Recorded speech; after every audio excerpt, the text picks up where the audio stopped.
이 시간 잠깐 하나님의 말씀을 나누겠습니다. 오늘 무슨 날이라 그랬습니까? 성령 강림 주일이죠. 근데 이날이 무슨 날입니까?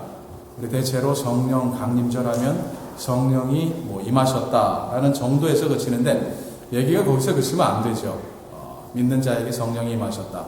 그 이전부터 성령은 활동을 하셨고 그 이전부터 제자들에게 주님은 성령을 부으셨어요. 성령 강림절이라고 할 때 우리가 기억해야 하는 것은 성령 강림하시는 오순절 마가의 다락방에 성령께서 강림하시는 사건 때문에 무엇이 시작됐습니까? 교회가 세워졌어요.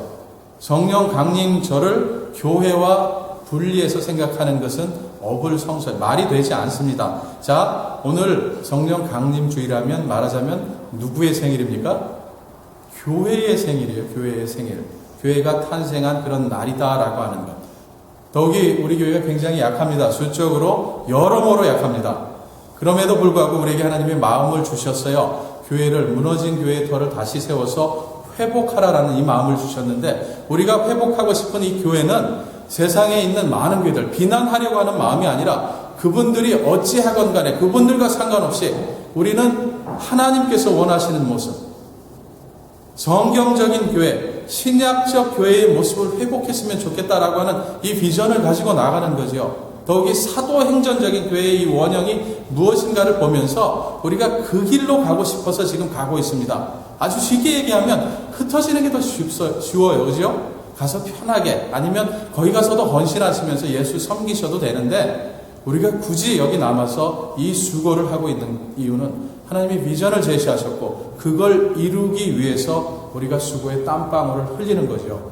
이거 헛된 일이 아닙니다. 불가능한 일도 아닙니다. 하나님께서 허락하신 일이고 우리가 하나님의 그 마음을 알고 더욱이 어찌하여야 하는지를 알고 힘을 어디서 얻어야 하는지도 알고 그리로 가게 된다면 우리 이룰 수 있는 일입니다. 그래서 우리 두 분 집사님 주일마다 기도하실 때 꼭 표현하시는 것, 이 땅에 잃어버린 영혼들을 구원해서 하나님께 올려드리는 그 일을 우리가 할 수 있도록, 우리 이렇게 기도하잖아요. 그 일 하기 위해서 우리가 남아있는 거고 교회를 지키는 거고 세워가려고 애를 쓰는 거고, 우리 힘 가지고 하자는 얘기가 아니에요. 우리 사도행전에 읽어보면 교회는 이랬다, 그러니까 우리도 이렇게 하자, 그 모습을 흉내내자, 이런 얘기가 아니고, 겉모양을 얘기하는 것이 아니고 무엇이 저들을 움직이게 했는지 우리도 그것을 보자라는 얘기고, 그 능력이면 그 능력, 그 힘이면 그 힘, 그 인격이면 그 인격체가 우리를 주장하시도록 우리를 내어 맡기자라고 하는 이런 뜻에서 지금 생각을 해보려고 하는 것인데, 자, 우리 본문을 통해서 우리가 포커스해야 되는 세 가지 사실에 우리 집중할 수 있으면 좋겠어요. 그것이 무엇인지 잠시 후에 설명을 드리기로 하고, 우선 배경에 대해서 설명을 드리자면, 자, 오순절 마가의 다락방에 약속하신 대로 저들이 열흘 동안 기도했습니다.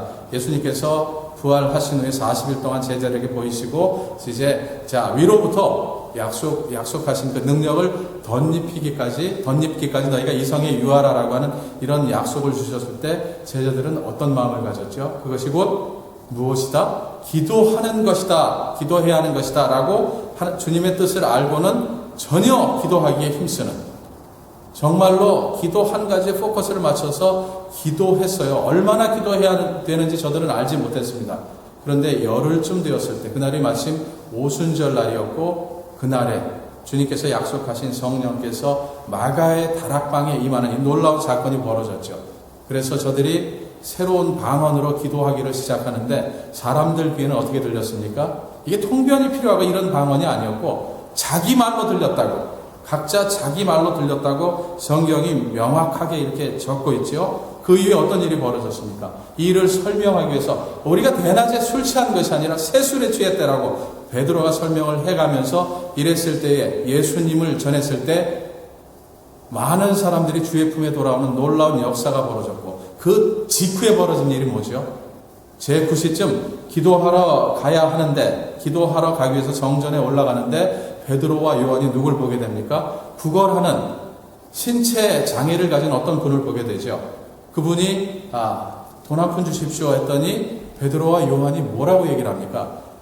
은과 금은 내게 없거니와 내게 있는 것을 내게 주노니 곧 나사렛 예수의 이름으로 그리고 일어나 걸으라라고 했죠. 그래서 그가 일어나서 걷고 뛰며 찬미했다라고 성경이 적고 있고, 이것이 발단이 돼서 보다 많은 사람들이 주의 품에 돌아오는 이런 일이 벌어졌죠. 그랬을 때 하나님의 일을 시기했던 자들, 유대인 종교 지도자들이 어떤 일을 합니까? 안 되겠다, 이대로 내버려두면 저 사람들이 세력이 커지겠다, 그래서 없애자라고 하는 생각에서 베드로와 요한을 사내들인 공회로 잡아갔죠. 그래서 잡아 족치는데 이 두 분이 무슨 얘기를 합니까? 내가 사람 말 들어야 되겠니? 하나님 말 들어야 되겠니? 아주 쉽게 얘기하면 그 얘기 한 거죠. 나 하나님 말 듣겠다. 그래서 다시는 예수 이름을 전하지 말라라고 경고를 엄중히 하고는 돌려보낸 사건이 바로 그 앞에 나오는 얘기예요. 그러니까 일련의 사건들이 쫙 벌어지는데 따지고 보면 오순절 마가의 다락방 성령 강림 사건 이후에 벌어진 첫 번째 사건이에요. 이게 말하자면.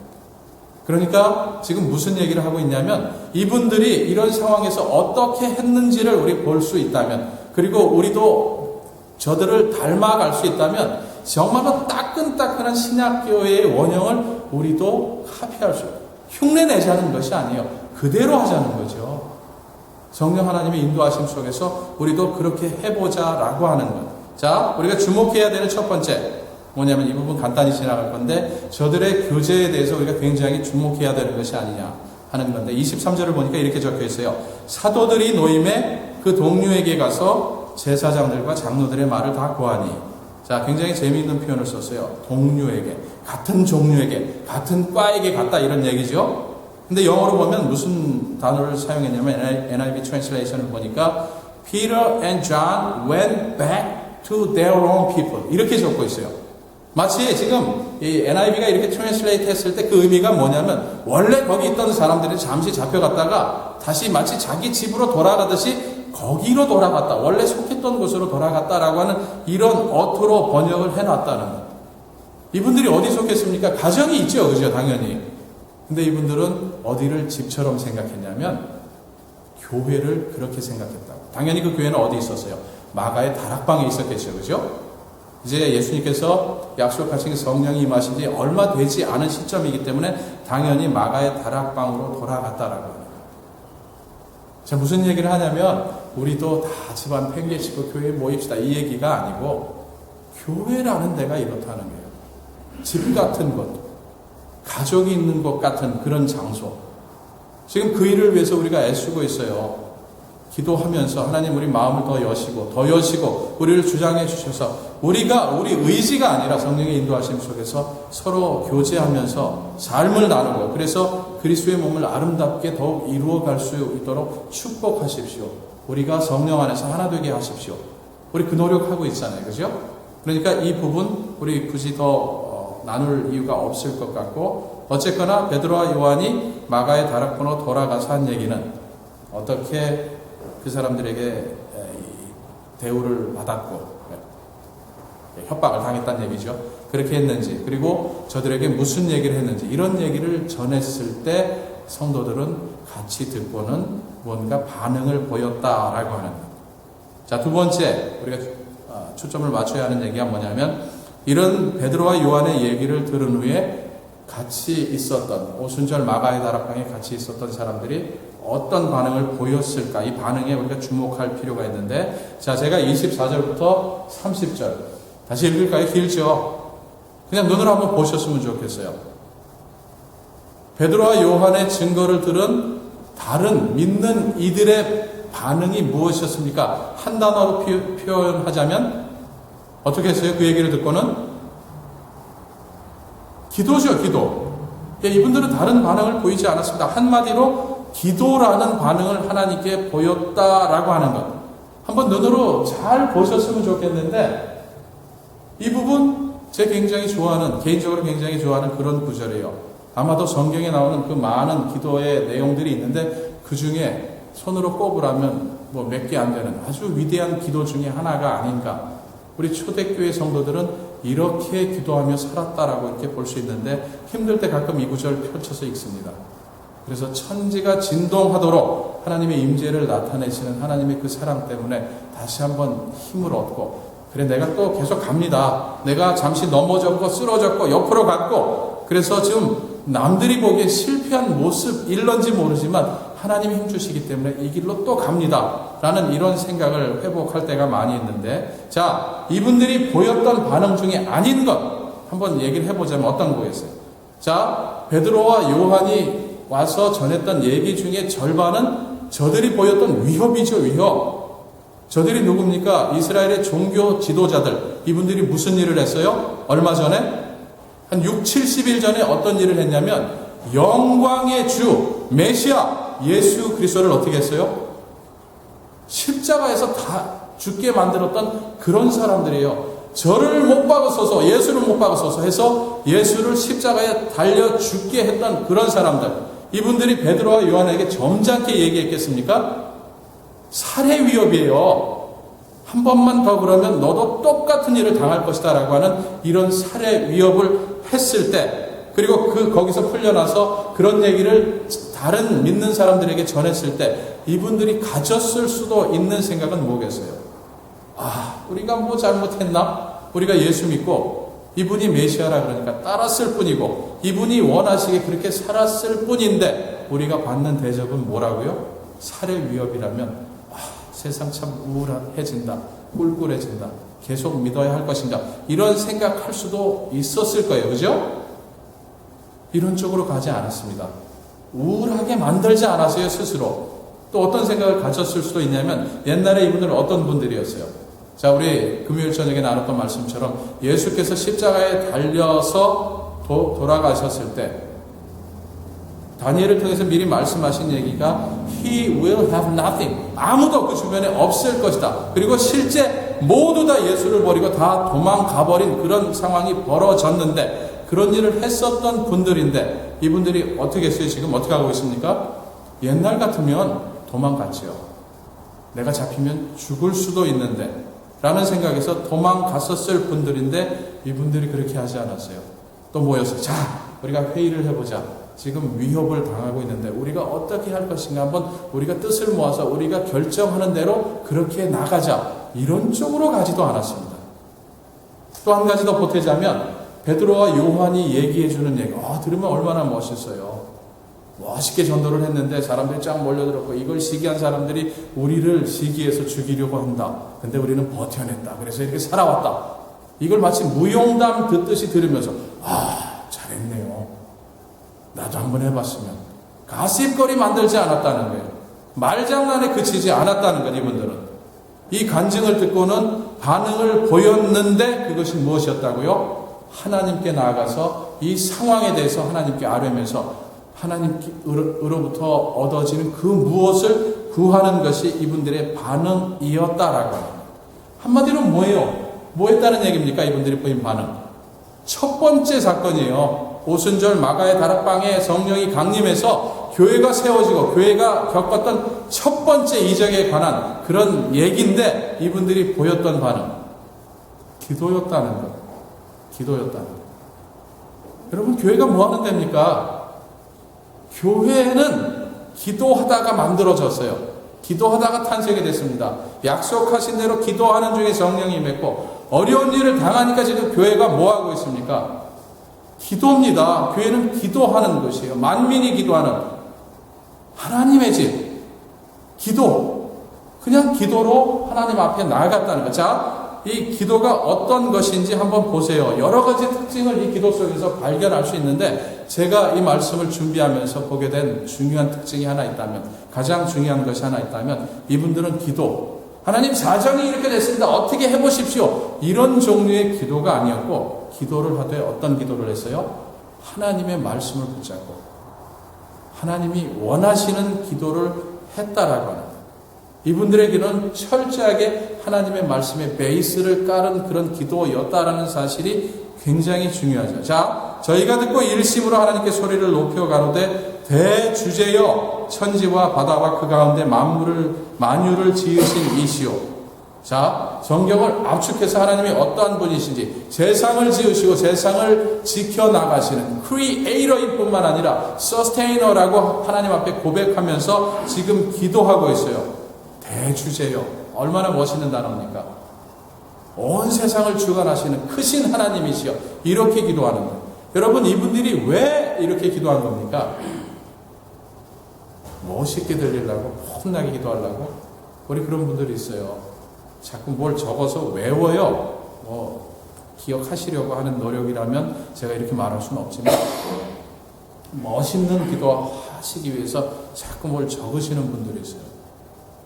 이분들 이렇게 기도했을 때, 대주제여 이렇게 기도했을 때 왜 이렇게 기도했냐면, 멋있게 들리는 기도를 하기 위해서가 아니라 이렇게 믿었기 때문에, 하나님이 이런 분이신 것에 대해서 확신을 가지고 있었기 때문에.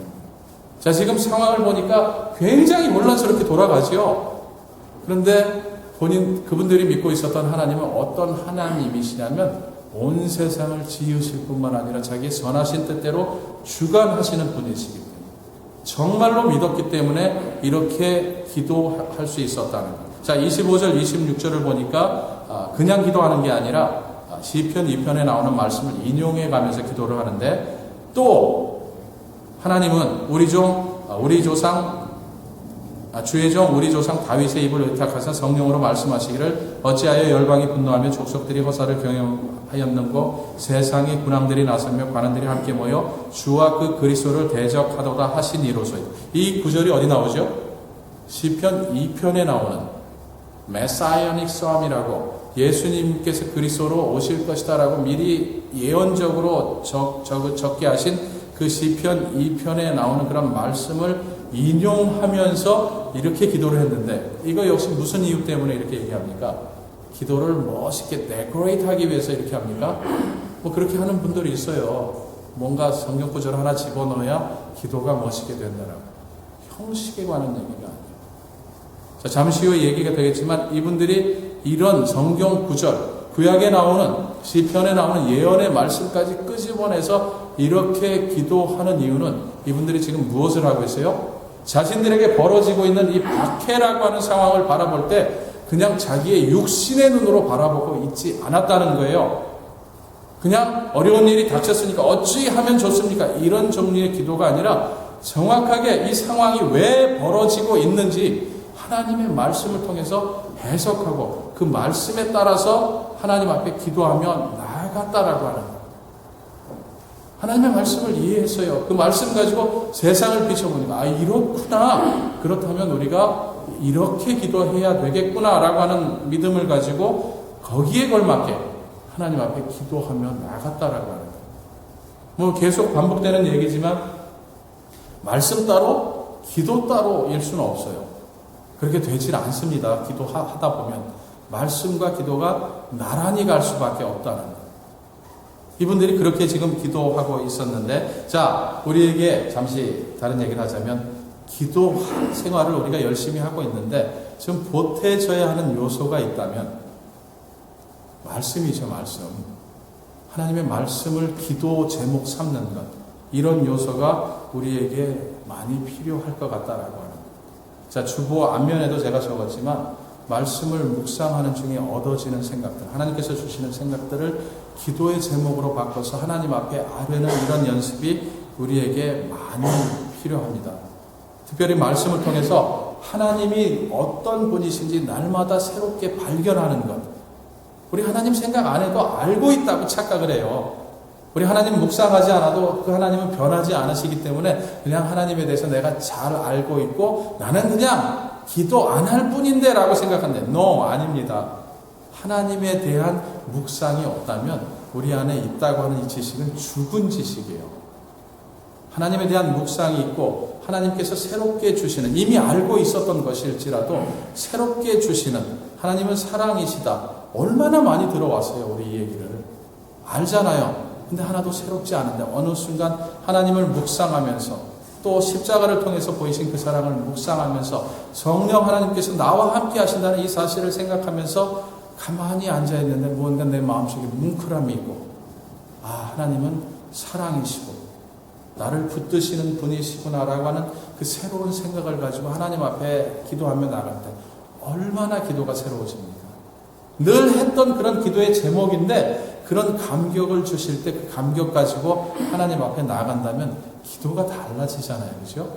그 전에는 그냥 나 혼자 중얼거리는 기도였는데 무언가 대화가 되는 것 같고, 실제 하나님께서 그렇게 나를 만나주시는 것, 만나주시는 거죠. 하나님에 대한 묵상이 있어야 하고, 또 한 가지 성경 말씀이 필요한 이유는 하나님의 말씀을 마음속에 담고 그 말씀을 묵상하면서 더욱이 내 상황, 처지와 형편을 말씀과 연결지어서 생각하다 보면 하나님이 우리에게 주시는 지혜가 생겨납니다. 인사이프란 그 어떤 지혜가 생겨나서 이렇군요. 이런 거군요. 그렇다면 내가 다 알 수는 없지만 적어도 여기까지는 이렇게 나가야 되겠군요. 라고 하는 이런 통찰력을 얻을 수 있기 때문에 그냥 기도 따로, 말씀 따로 가야 할 것이 아니라 이것이 한 곳에 이렇게 어우러져서 하나님 앞에 기도의 형태로 올려지는 이런 것이 필요하다라고 하는, 말씀과 기도가 나란히 가야 한다는. 자, 이걸 또 달리 표현하자면 우리 평소에 좀 말씀을 많이 담아두면 더욱이 묵상하기 위해서 묵상의 재료를 삼기 위해서 정말로 내게 하나님이 주시는 귀한 말씀이다 싶은 부분들은 암송할 수 있다면 얼마나 기도가 파워풀해지는지 아마 경험해 보셨을 거예요. 그냥 어렴풋이 이런 말씀이 있었는데 보다는 한 글자도 틀리지 않도록 한번 외워보고 그걸 가지고 계속 되뇌이면서 하나님 앞에 기도하며 나갔을 때 기도의 깊이가 좀 달라진다라고 하는 그런 경험들이 아마 다 있으실 겁니다. 중요한 사실은 말씀과 기도는 전혀 다른 별개의 두 가지가 아니고 동일한 하나라고 하는 사실을 우리가 기억할 필요가 있어요.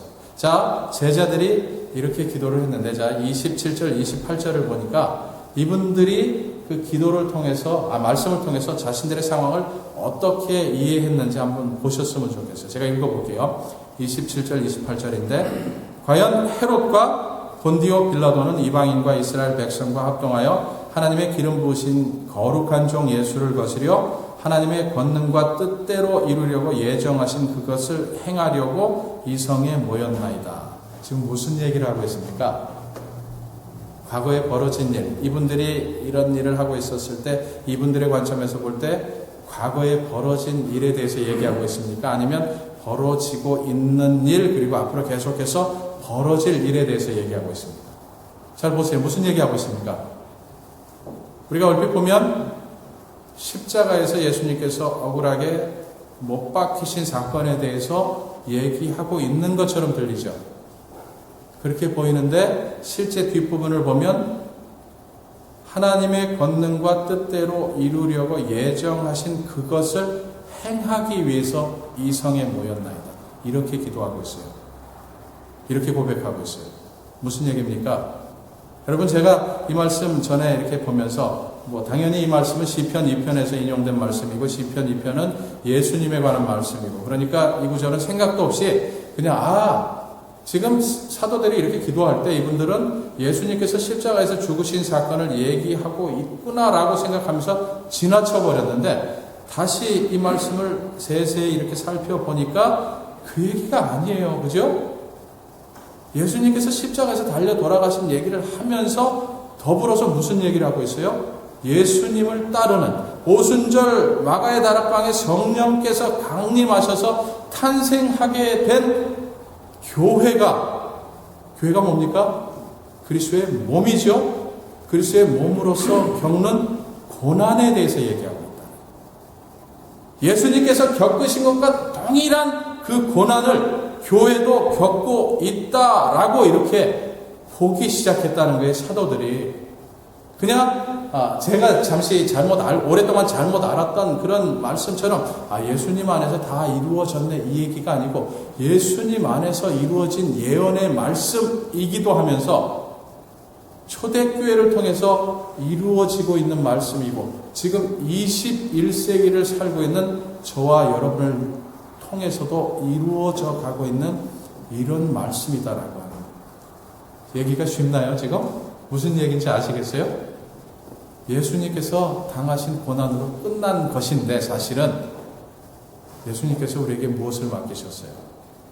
그리스도의 남은 고난을 맡기셨어요. 그게 뭡니까? 땅끝까지 이르러 내 증인이 될 것이다 라고 하는, 가서 복음을 전하라 라고 하는 얘기를 맡기셨는데 그 일을 하려고 할 때 우리 삶 속에 무엇이 있다는 얘기예요? 예수님께서 겪으신 것과 동일한 것이 우리 삶 속에 있을 수밖에 없다는 것. 자, 한번 보세요. 헤롯과 본디오 빌라도가 작당을 해서 예수님을 십자가에 못 박게 만들고 이방인과 이스라엘 백성이 연합해서 그 일이 벌어지도록 했는데 동일하게 헤롯과 본디오 빌라도 이방인 로마 사람들과 이스라엘 사람들이 연합해서 지금 누구를 핍박하고 있다는 얘기예요? 교회를. 여러분 교회의 구성원이시죠, 그죠? 교회 멤버시죠. 우리도 이 꼴을 당할 수 있다는, 당하고 있다는 것. 그리스도의 남은 고난에 참여하려고 하는 사람들, 뭐 예수 믿는 사람들은 다 참여해야 하는 그런 일인데 고난을 경험할 수밖에 없다라고 하는. 우리 지난주 무슨 얘기를 했습니까? 사도 바울의 삶을 통해서 그분이 붙잡힌 바 된 그것을 나도 붙잡으려고 쫓아가노라. 그것이 무엇이라고 했습니까? 예수님 닮아가는 삶, 예수님이 사셨던 그런 삶을 흉내내는 것이 아니라 그분의 본을 따라서 또 그분께서 주시는 힘을 통해서 그분 닮아가는 그런 삶을 살려고 할 때 우리 앞에 필연적으로 놓여지는 것이 무엇이라고요? 어려움입니다. 어려움. 안 쉬워요. 안 쉬워. 예수님 닮아가는, 불가능하다라는 얘기가 아니라 우리가 사는 이 세상은 우리가 하려고 하는 일에 대해서 조금도 협조적일 수 없다는 것, 방해한다는 거예요. 여러분 예수 믿는 게 왜 힘듭니까? 하나님이 붙으셨잖아요. 하나님이 시작하셨고 하나님이 힘 주셔서 성령께서 우리 안에 거하셔서 우리 힘이 아니라 우리 성령을 의지하며 나갈 때 우리가 기대하는 것은 만사형통이죠. 하나님이 허락하신 일이고 하나님이 원하시는 일이고 내가 더욱이 내 힘 아니고 성령께서 주시는 힘 가지고 이렇게 살려고 하는데 안 되잖아요. 그죠? 힘들잖아요. 우리가 내리는 결론, 우리 스스로 자꾸 던지는 질문, 하나님 왜 협조 안 하세요? 내가 나쁜 일 하려고 합니까? 예수 바르게 믿어보겠다는데 내가 기도 열심히 하고 성경 열심히 읽고 내가 또 말씀 전하면서 또 사람들을 교회로 인도하고 예수님의 품으로 인도하고 이런 삶을 살려고 하는데 왜 힘듭니까? 하나님 왜 협조 안 하십니까? 이런 기도 하죠. 그죠? 그런데 그 기도는 잘못된 거죠. 자, 우리 다니엘서도 마찬가지고 성경의 곳곳에도 마찬가지고 요한계시록 13장도 마찬가지고. 자, 사단이 십자가에서 예수께서 구원 사업을 완성하셨다, 이루셨다, 구원의 길을 여셨다라는 이 사실을 안 순간부터 어떤 일을 벌였다고 성경이 적고 있습니까? 자기의 때가 얼마 남지 않은 것을 알고 어떻게 해요? 심히 분하여서 땅으로 내려갔다고. 공중권세 잡았다 그러잖아요. 자기 때가 얼마 남지 않은 것을 알고 사단이 날뛰고 있습니다. 자기 부하들, 악한 영들을 사용해서 예수 믿는 사람들을 어떻게 한번 뒤집어 버릴까? 불가능한데 할 수 없어요. 하나도 예수님께 주어진 생명은 놓지 않으시고 다 구원하시겠다고 말씀하셨기 때문에 불가능한 것을 알면서도 사단은 날뜁니다. 자, 우리가 주님의 뜻을 쫓아서 주님께서 주시는 힘 가지고 살아가려고 할 때도 이 일이 쉽지 않은 이유는 하나님이 협조하지 않으셔서가 아니에요. 우리가 알 수 없는 이유가 있는데 하나님이 허락하셨어요. 사단이 좀 날뛰도록 허락하셔서 우리는 바르게 감에도 불구하고 우리의 기대, 내가 바르게 가면 쫙 내 앞에 모든 길들이 펼쳐져 있을 것이다. 이 기대 가지고 가는데 그럴 때도 있죠. 그러나 그렇지 않은 경우도 있다는 것. 하나님이 무능하셔서가 아니라 하나님이 잘못된 약속을 하셔서가 아니라 사단이 날뛰고 있기 때문에. 자, 표정들이 많이 어두워지셨는데 자, 이런 얘기 들으면 우울해지죠. 그러면 뭐 어쩌란 말이냐. 내가 바르게 믿는데도 힘들어진다면 굳이 믿어야 할 이유가 뭐겠느냐. 낙심이 되실 수도 있겠어요. 자, 그러나 다시 한번 잘 보시면 사도들이 지금 뭔 얘기를 하고 있는지, 지금 제가 말씀드린 건 얘기의 절반밖에 안 됩니다. 그리고 예수님의 경험하신 그런 일들, 예수님께서 가셨던 그 길을 우리가 뒤따라가게 된다라고 하는 얘기는 결코 힘든 일만 우리 앞에 놓여지게 될 것이다 라고 하는 이런 얘기가 아니고, 예수님을 뒤따르게 되고 예수님의 경험이 우리 것이 될 것이다 라고 하는 이 말의 진정한 의미가 무엇인지 우리 알게 되는데, 자, 한번 다시 보세요. 과연 헤롯과 본디오 빌라도는 이방인과 이스라엘 백성과 합동하여 하나님의 기름 부으신 거룩한 종 예수를 거스려 하나님의 권능과 뜻대로 이루려고 예정하신 그것을 행하려고 이 성에 모였나이다. 이렇게 기도한 이유는 뭐라 그랬어요? 시편 2편을 통해서 하나님이 미리 말씀하셨어요. 이 일이 벌어질 것이다. 예수님에 관해서 미리 말씀하셨는데, 저와 여러분이 운명론자라면, 페이털리즘을 믿는다면 뭐라고 생각하시겠습니까? 이 구절을 보면서, 하나님이 이렇게 작정하셨으니까 이 일은 벌어져야만 하네요. 그리고 우리 삶은 힘들어야만 하네요. 이러고 끝날 거예요. 그죠? 요즘에 예언을 말하는 많은 사람들, 예언이 이거고 저거고 하는 많은 사람들이 하나님께서 약속하신 바, 예언이라고 하는 것에 대해서 꼭 이런 페이털리즘 비슷하게 운명론자, 데스티니를 찾고 하는 이런 식으로 이해하고 있다라고 하는, 하나님이 미리 정하셨다면 나는 그 일을 겪을 수밖에 없네요. 하나님이 이런 일들을 보여주셨는데 그 일이 벌어져야만 하네. 이런 식으로 No! 예언은 그런 것이 아니고, 예언은 그런 요소가 있다고 할지라도 그런 의미를 절대 담고 있지 않아요. 하나님이 이렇게 말씀하셨으니까 그 일은 벌어져야만 하고, 그 일에 대해서 나는 희생자가 될 수밖에 없고, 아니면 좋은 일이라면 나는 아무것도 하고 있지 않은데 당연히 그 일은 벌어질 것이고, No! 아닙니다. 그것이 아니고, 하나님이 자기 백성에게 말씀하실 때는 내가 이런 계획을 가지고 있는데 너희는 어떻게 할 것인가에 대해서 물으신다는 것. 믿음으로 반응할 수 있겠느냐라고 물으신다라고 하는 것. 여러분, 이거 굉장히 중요한 얘기예요. 자, 제자들의 반응. 운명론자였고 예언을 그런 식으로 이해했다면, 하나님이 계획하신 일이니까 우리는 핍박 당하다가 이렇게 지질이 궁상 떨다가 끝나야 되겠네요. 이렇게 생각을 가졌어야 하는데, 이분들이 하나님 그렇게 뜻을 정하셨으니까 그 일은 벌어질 겁니다 라고 상황을 이해하면서 거기서 그치지 않고 계속해서 기도를 하는데, 한번 보세요. 29절부터 30절을 보니까 이런 식으로 기도해요. 주여, 이제도 저희의 위협함을 하감하옵시고 또 종들로 하여금 담대히 하나님의 말씀을 전하게 하여 주옵시며 손을 내밀어 병을 낫게 하옵시고 표적과 기사가 거룩한 종 예수의 이름으로 이루어지게 하옵소서 하더라라고 하는. 무슨 기도합니까? 운명론자가 되어버렸습니까? 하나님이 그렇게 정하셨으니까 나는 이 상황의 피해자로 끝나야 한다라고 믿었습니까? No. 그것도 아니었어요. 뭐라고 기도합니까? 하나님, 저희의 위협함을 하감하옵시고. 우리말로 이렇게 되어 있는데 영어로 NIV 트랜슬레이션을 보니까 consider their threats. 하나님 어떻게 하라고 기도하는 겁니까? 하나님, 저들의 위협함을 좀 고려해 보십시오. 자, 전 이 말 잘 무슨 뜻인지 모르겠어요. 하나님이 예정하신 일에 대해서 제자들이 하나님 이 상황을 한번 고려해 보십시오. 이렇게 기도했다는 건데 그 말이 무슨 뜻일까? 아마 이런 뜻 같아요. 하나님 그렇게 예정하셨다면 이루십시오. 하나님의 선하신 그 뜻을 이루십시오. 그러나 우리는 그것이 하나님이 우리를 향하여서 갖고 계신 뜻의 전부가 아님을 알기에 더 중요한 것을 붙듭니다. 그게 뭐예요? 그 뒤에 나오는 얘기잖아요. 또 종들로 하여금 담대히 하나님의 말씀을 전하게 하여 그렇게 하여 주옵시고 손을 내밀어 병을 낫게 하옵시고 표적과 기사가 거룩한 종 예수의 이름으로 이루어지게 하옵소서 하더라. 무슨 얘기입니까? 그런 일이 벌어지더라도 상황을 볼 때 우리에게 불리한 것이 하나님의 뜻 가운데 펼쳐져서 우리에게 불리한 일이 계속 펼쳐질지라도 우리는 어떻게 하겠다고요? 포기하지 않겠습니다.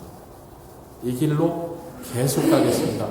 끝까지 전하겠습니다. 유대인들이 우리에게 다시는 예수의 이름을 입 밖에 내지 말라라고 위협할지라도, 그리고 우리를 죽이겠다라고 살해 위협을 가할지라도 우리는 포기하지 않고 끝까지 가보겠습니다. 그래서 지금 우리는 하나님 앞에 우리에게 담대함을 주시도록, 우리에게 용기를 주시도록, 우리에게 내면의 힘을 얻을 수 있도록 역사하시도록 그렇게 기도합니다. 이 기도했다는 거죠. 여러분, 이 기도의 중요성을 아십니까? 여러분 같으면 뭐라고 기도하시겠습니까?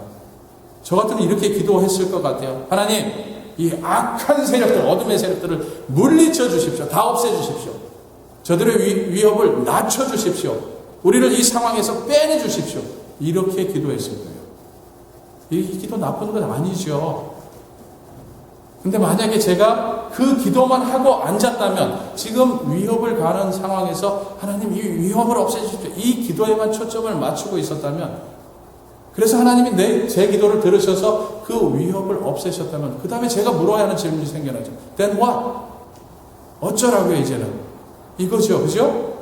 그런 기도가 잘못됐다라고 말씀드리는 것이 아니라, 이분들은 그 상황에 묶이지 않았다는 것, 그 상황을 뛰어넘는 믿음을 가지고, 하나님, 이걸 뚫고 지나갈 수 있는 힘을 우리에게 주시면 이제까지 해왔던 일을 포기하지 않고 끝까지 하겠습니다.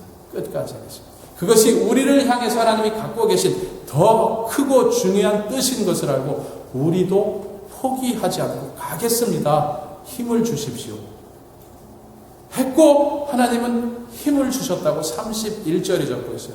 천지가 진동했다고.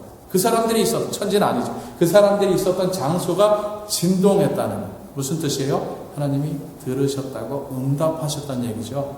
그리고 이분들이 드렸던 그 기도에 대해서 하나님은 너무너무도 기뻐하셨다는 얘기죠. 잘 보세요. 이분들이 이런 기도했더니 상황이 바뀌었습니까? 시츄에이션은 똑같아요. 안 달라졌어요. 뭐가 달라졌습니까? 이분들이 달라졌죠. 두려움을 가지고 움츠려 들었을지도 모르는 그런 상황인데, 하나님 앞에 내가 나를 향해서 두신 이 목적을 포기하지 않고 갈 수 있도록 나를 붙드십시오. 담대하게 하십시오. 라고 기도했고, 하나님이 그렇게 하셨기에 이분들은 용기를 얻었고, 그래서 31절에 적혀 있는 게 뭐예요? 포기하지 않고 끝까지 담대히 하나님의 말씀을 전하더라. 어떤 모습 속에서? 성령이 충만하여. 여러분, 불과 얼마 전에, 그 기간은 알 수 없지만 불과 얼마 전에 오순절 마가의 다락방의 성령 강림 사건을 통해서 성령의 세례를 경험했고, 거기서 성령의 충만을 경험했고, 성령의 임재하심과 은사를 경험했던 이분들이 지금 어떤 특정한 상황에서 하나님, 우리에게 용기를 주십시오라고 기도했더니 하나님께서 다시 한번 새롭게 이분들을 성령으로 충만케 하셨다라고. 우리 같은 믿음을 가진 사람 중에 일생에 성령 세례 한 번 받으면 이것 가지고 평생 괜찮을 거라고 착각하시는 분들이 있어요. No, 그것은 시작일 뿐입니다. 그것은 시작일 뿐이에요. 우리가 놓여지는 환경마다, 어려움마다 정말로 믿음을 가지고 나를 용기 있게 해주셔서 피할 것이 아니고 이 길로 가게 해주십시오. 나를 두신 이 길로 가게 해주십시오 라고 기도하면서 갈 수 있다면, 우리 안에 거하시는 성령님께서는 우리 안을 채우셔서 우리를 용기 있게 하시고, 그래서 하나님 원하시는 그 길로 계속 갈 수 있도록 우리를 이끄실 것이다 라고 하는 거예요. 우리가 구해야 할 것은 무엇입니까? 그러니까 하나님, 환경을 바꿔주십시오. 이 기도 나쁜 것은 아닌데, 그 기도에 앞서서 하나님, 내가 성령의 충만한 자로 이 상황에 서서 이 상황을 해석하고 이해하고 이 상황 속에서 어찌 해야 하는지를 알게 하십시오. 나를 하나님의 영으로 충만케 하십시오. 이것이 우리가 구해야 하는 것이 아닌가. 더욱이 우리 너무 약하지요, 그죠? 누구 하나 데려올 수도 없거니와 자꾸 부정적인 얘기를 하려고 하는 것은, 와도 이 교회가 작은데 이러고 가시잖아요, 그죠? 우리가 구해야 하는 건 다른 것이 아니에요. 우리의 내면입니다. 이 빈자리를 먼저 채울 것이 아니라 하나님의 영으로, 하나님의 인도하심 속에서 내가 복음에 합당한 삶을 살고 복음의 진보를 위해서 수고하겠습니다. 대신 하나님은 하셔야 할 일이 있습니다. 약속하신 대로 내 내면을, 내 속사람을 능력으로 강건히 세우십시오. 내 지체들을 그렇게 세우시고 우리 교회를 그렇게 세우셔서 하나님, 우리 연약하지만 우리를 통해서 일하십시오 라고 기도하는 것이 우리에게 필요하다라는 얘기죠. 기도로 시작된 초대교회는 기도로 계속 갔습니다. 그 교회가 전해지고 그 복음이 전해지고 또 전해져서 21세기를 사는 우리에게까지 왔고 그 바톤을 우리가 받았어요. 우리가 해야 하는 일이 있다면 세상의 많은 교회들, 그 중엔 잘못 가는 교회들이 많이 있는데 그럼에도 불구하고 흥왕에 가는 것처럼 보이는 그런 교회들 흉내내는 것이 아니라 이 따끈따끈한 초대교회의 원형을 흉내내자는 것은 본받아서 성령의 주장하심 속에서 우리도 이 길로 가야 할 것 같아요. 어렵지만 이기게 하십니다. 우리 이 사실을 믿고 우리 기도하면서 우리 삶을 풀어나가시고 또 우리 교회에게 맡기신 사명들을 우리 함께 감당해 가시면 좋겠습니다. 잠시 기도하겠습니다.